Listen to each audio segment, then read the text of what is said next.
Hello, this is Dr. Grande. Today's question is, can I analyze the case of Stephen Trantel? Just a reminder, I'm not diagnosing anybody in this video, only speculating about what could be happening in a situation like this. If you enjoyed this video, please like it, subscribe to my channel, and consider supporting me on Patreon. I will put a link to Patreon in the description for this video. First, I'll look at the background of this case, move to the timeline of the crime, then offer my analysis. Stephen Trantel was born on September 15, 1965, and lived in Massapequa, New York. This is on Long Island. He grew up in a middle-class family. His father was a New York City police officer. In 1984, Stephen was arrested for driving while ability impaired. It was possible for Stephen to have the record of this arrest expunged, but he never followed through. Stephen eventually found a job on the commodities floor of the New York Mercantile Exchange. This exchange is not actually on Wall Street, but working there is still considered a Wall Street job. At night, he worked as a bartender in Long Beach on Long Island. In 1991, a woman named Jeannie came into the bar where Stephen worked. She was impressed that Stephen was a Wall Street trader. The couple eventually became romantically involved. Like Stephen, Jeannie was from a middle-class family. She worked for American Airlines in the ground passenger service department at JFK Airport. On September 26, 1994, Stephen and Jeannie married. They lived in an apartment for about a year before buying a duplex in Long Beach.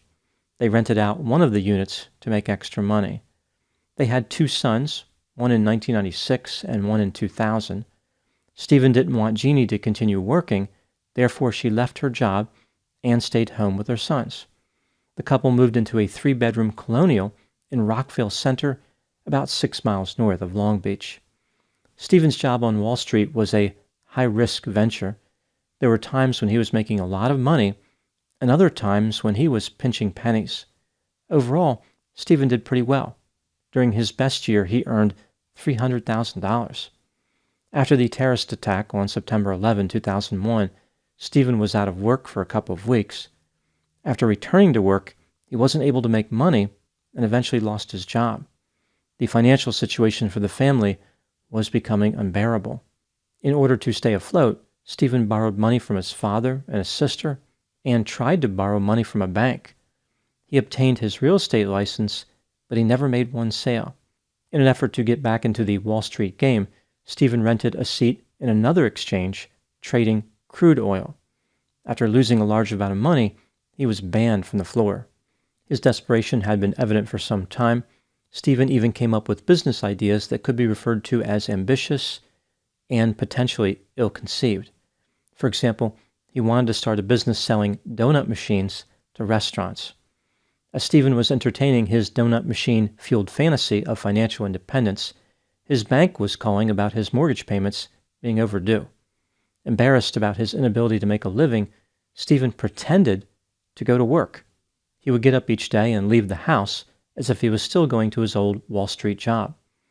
On one of these fake workdays, when Stephen was sitting in his truck, he allowed himself to ponder a scheme even more outlandish than his dream of a donut empire. His new idea was to rob banks. From his perspective, this was a victimless crime that came with little risk of harming innocent people.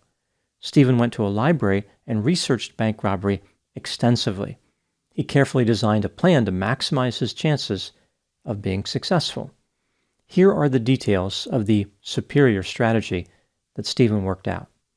He would only target banks without a security guard, which would minimize his risk of being shot to death. Banks that had any type of bulletproof glass protecting the tellers were also off the list. Stephen avoided days and times when he believed that blue-collar workers, including police officers, would be in the bank. Stephen thought that a blue-collar worker was more likely to try to be a hero and stop him.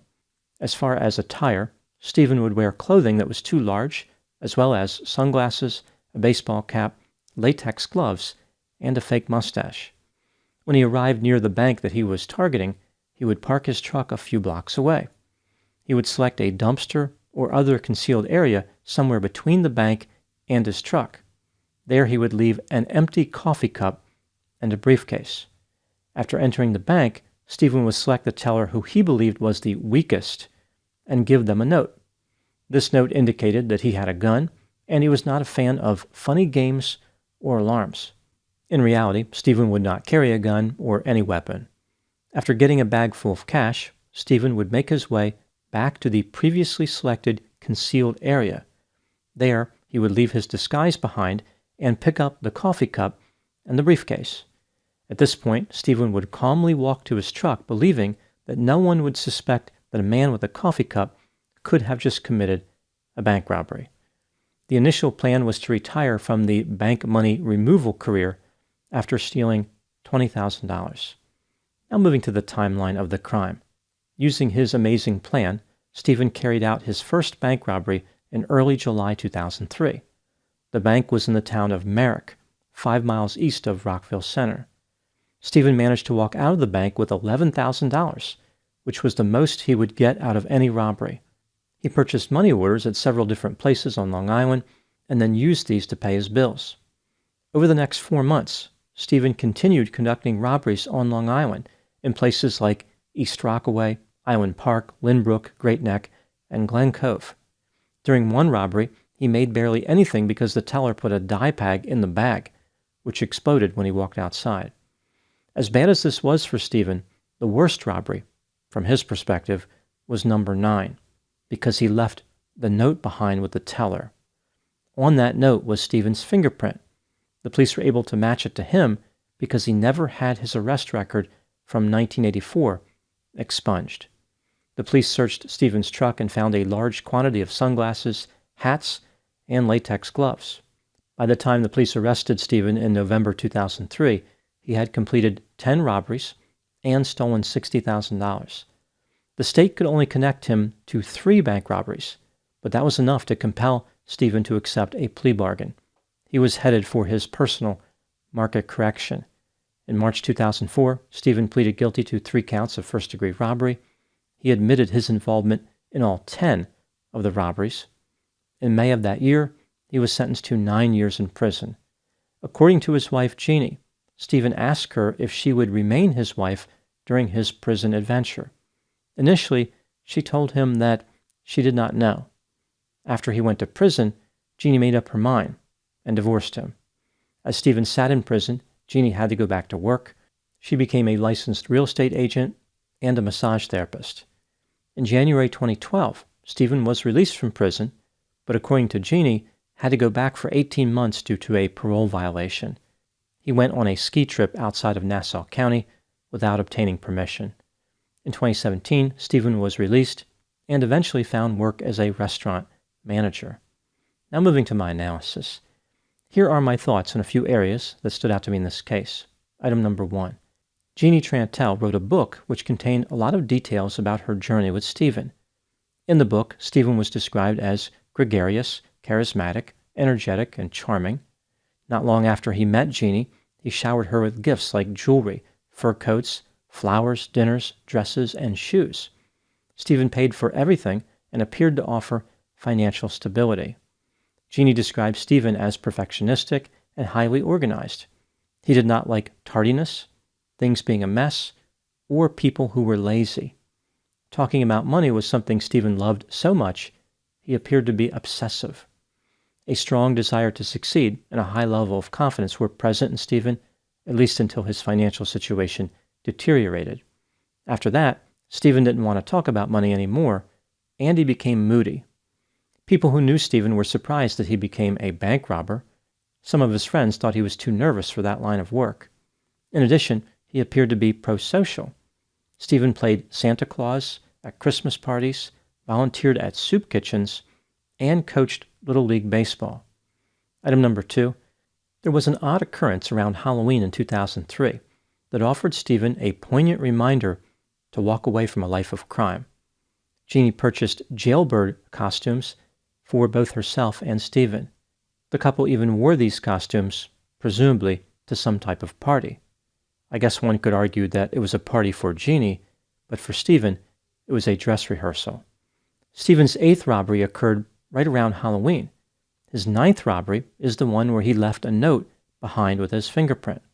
If Stephen had retired from his bank robbery career after seeing the jailbird outfits, he probably never would have been caught. This was his chance to get out, but he failed to recognize the sign. Item number 3. In her book, Jeannie talked about the factors that she weighed in her decision to divorce Stephen. She did not divorce him because he was a criminal or because he went to prison. Her motive was based on how they were no longer friends. Jeannie believed that without the friendship, there was no love. This illustrates how much damage Stephen caused through his deception. He didn't just rob banks, he lied to his family. He created a chasm between him and his wife that could not be bridged. According to Jeannie, when she was still contemplating her decision, Stephen would say things to her like, for better or for worse, reminding her of her wedding vows in an arrogant and condescending way. There's the sense that Stephen will never really appreciate the significance of violating the trust. He was a prisoner physically, as well as being locked away from insight and empathy. Item number 4. A key lesson from this story is how it's important to pay attention to money in a marriage. Jeannie was not involved with the finances and trusted Stephen to take care of that area. If she had been more aware of what he was doing financially, she would have been able to confront him prior to his bank robbery career. Being aware of financial data can help a spouse discover many types of situations in a marriage. In this case, it would have detected a lack of income, but in other cases that I've covered, being alert about money would have helped a spouse to detect drug use, gambling problems, or infidelity. A lot of bad behaviors involve money in some way. Many people believe that their spouse would never break their trust, but as this case illustrates, sometimes lovers are dishonest. Now moving to my final item, number 5. What do I think happened in this case? This is just a theory, my opinion. It appears as though Stephen was obsessed with his role as a good provider. Jeannie was willing to keep working after having her sons, but Stephen did not want her to work. He believed he was proficient at earning money and wanted everyone else to believe that. Being a good provider was important to his identity. When Stephen fell on rough times, he was only able to conceal his financial problems for so long. He could have just admitted to his wife what was happening. Many people run into career obstacles, but Stephen was not willing to give up his perfect image. As it turns out, he was just as good at deceiving himself as he was at deceiving his wife. In his mind, he created a fantasy where he could rob banks and never get caught. His overconfidence once again led him in a negative direction. Instead of being a time-limited adventure, bank robbery became another obsession. Mistakes, close calls, and guilt did not deter Stephen. Every time he thought he had enough money, the bills piled up again. The interest rate for Stephen's lack of insight was going to break the bank. Those are my thoughts in the case of Stephen Trantel. Please put any opinions and thoughts in the comment section. They always generate an interesting dialogue. As always, I hope you found my analysis of this topic to be informative. Thanks for watching.